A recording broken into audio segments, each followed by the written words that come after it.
Episode 1. Boston Tea Party, not just about tea. When you hear Boston Tea Party, you probably think of angry colonists dumping crates of tea into the harbor. But what if I told you it wasn't really about tea at all?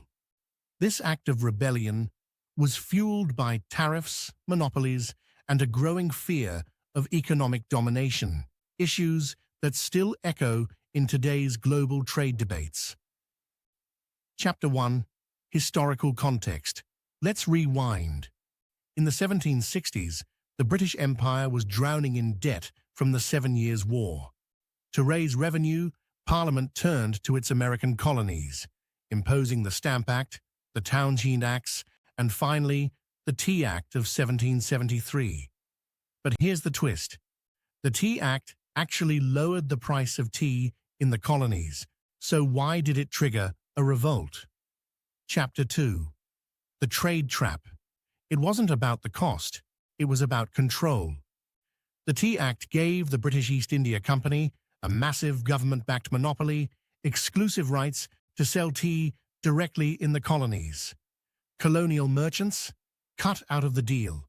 This wasn't free trade, it was corporate favoritism enforced by tariff policy.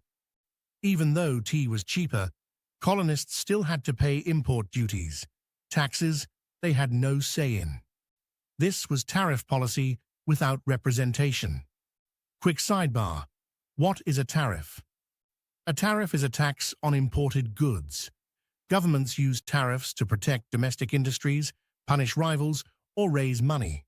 But they can also distort markets, empower monopolies, and, if history tells us anything, spark serious unrest.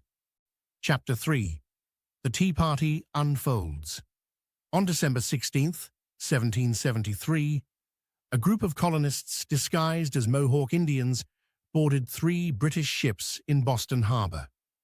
Working with swift coordination and eerie silence, they tossed 342 chests of tea into the icy waters, worth over $1 million today.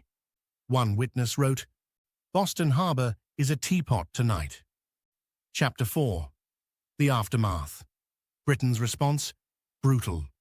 Parliament passed the Coercive Acts, or as colonists called them, the Intolerable Acts.